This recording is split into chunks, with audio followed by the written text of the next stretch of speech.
Un nouveau mercredi vient de se lever. Un autre défi doit être réalisé. Un autre contrat doit être respecté. Robert se tire du lit, se jette sur le sol et, comme à son habitude, effectue une longue série de pompes suivies de plusieurs séances d'abdominaux. Dans le métier de Robert, être en bonne condition physique est une question de survie. Robert étire ses muscles, ouvre la fenêtre de sa chambre et respire l'air frais de son quartier bourgeois. Être tueur à gages pour la mafia procure une certaine aisance financière. Dans la maison voisine, une gamine d'à peine 12 ans le salue. Celle-ci est éperdument amoureuse de Robert, c'est bien connu. Les gamines bon chic, bon genre adorent les mauvais garçons. Robert lui rend poliment son sourire et referme la fenêtre. Il ne veut surtout pas avoir de problème avec ses voisins. La discrétion est également une question de survie.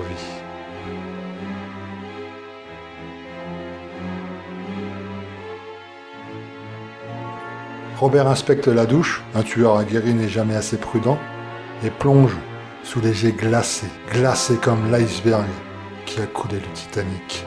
C'est comme cela qu'on se lave chez les tueurs. Il s'essuie, contrôle l'aspect de son visage. Un tueur à gages doit ressembler à Monsieur Tout-le-Monde. Il descend à la cuisine prendre son petit déjeuner, un chocolat pas trop chaud et une bonne tartine de Nutella. Robert aime prendre son petit déjeuner au salon, devant son poste de télévision. Il adore regarder les dessins animés du matin. Il profite également de ce moment de paix pour allumer son ordinateur portable et consulter ses emails. C'est comme cela que ses patrons communiquent avec lui. Pas de contact visuel, c'est également un autre principe de survie.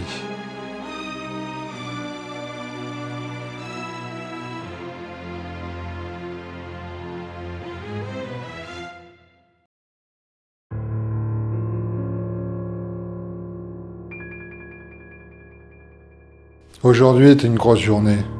Il n'y a pas de crise dans le meurtre. Robert a reçu 2 emails, 2 contrats à réaliser avant minuit. Le premier contrat est celui d'un homme d'affaires d'une 50aine d'années. Sur la photo, il paraît 10 ans de plus. Cela se voit qu'il se tue au travail, mais pas assez vite pour les employeurs de Robert. Cette cible demeure à Paris et y travaille. Ce Bruno Toussel est le directeur d'une école privée dans le 10e arrondissement. Robert n'a pas d'autres détails sur cet homme, de toute façon, il s'en moque. Pas besoin d'autres renseignements pour égorger un homme de sang-froid. Sur le 2e email, la photo montre une femme d'une 30aine d'années. Elle est blonde, jolie et très sexy. Il est noté que cette créature sublime est la secrétaire de Toussel. Robert sourit. Il a compris. C'est une histoire d'adultère et c'est le cocu qui a passé contrat.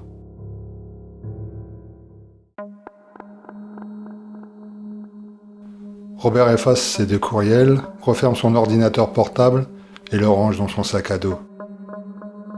Robert aime avoir son matériel sur lui, on ne sait jamais.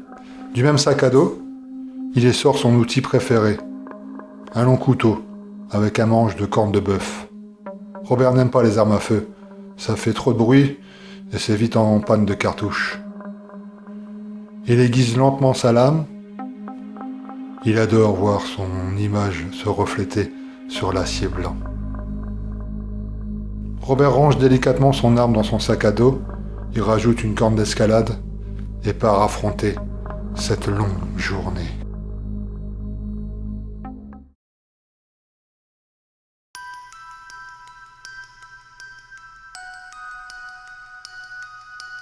À cette heure, le métro parisien est bondé. Robert déteste les transports en commun. Mais c'est plus discret que la voiture. Et il sait très bien s'il prend le volant, les flics lui feront pas de cadeau. Arrivé à la station Louis Blanc, Robert remonte la rue Lafayette, tourne à la rue Parodie et à peu près à 100 mètres, il arrive à l'école de Toussel. À l'accueil, 2 hôtesses bâillent comme des hippopotames après la sieste.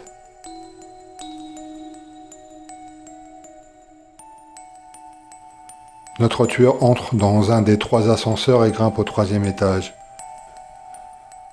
Robert est assez ravi de la situation. Ces 2 cibles sont ensemble. Il fera un tir groupé. Les portes de l'ascenseur s'ouvrent sur un hall vide. Les élèves sont tous en classe. Robert aperçoit le bureau du doyen. La porte est ouverte. Décidément, c'est un contrat en or.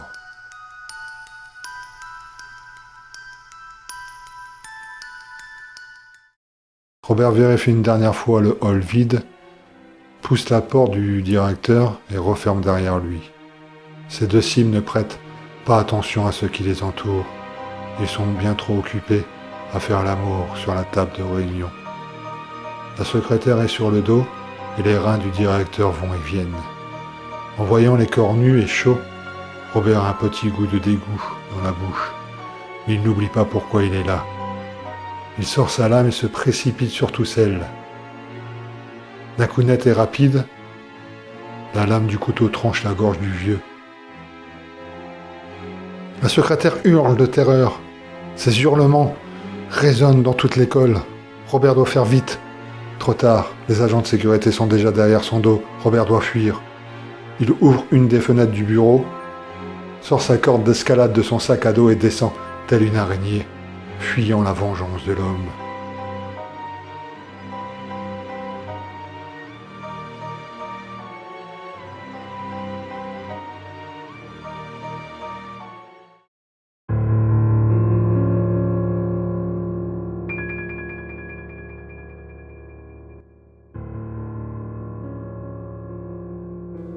Robert jette son couteau dans une bouche d'égout et court sans se retourner. Au loin, des sirènes de police se font entendre. Une fois sur la rue Lafayette, notre tueur sanguinaire ralentit.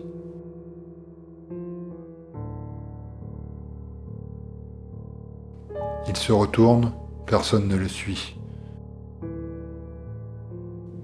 Robert décide de calmer le jeu. Sur cette grande rue, un des cinémas projette le film Massacre à la tronçonneuse. Robert se dit qu'un cinéma est la cachette idéale. Et en plus, il n'a jamais vu ce film. Notre tueur se dirige à la caisse. « Bonjour madame. Une place, je vous prie. » La caissière plonge son regard sur son client. « Pardon mon garçon, tu as quel âge ?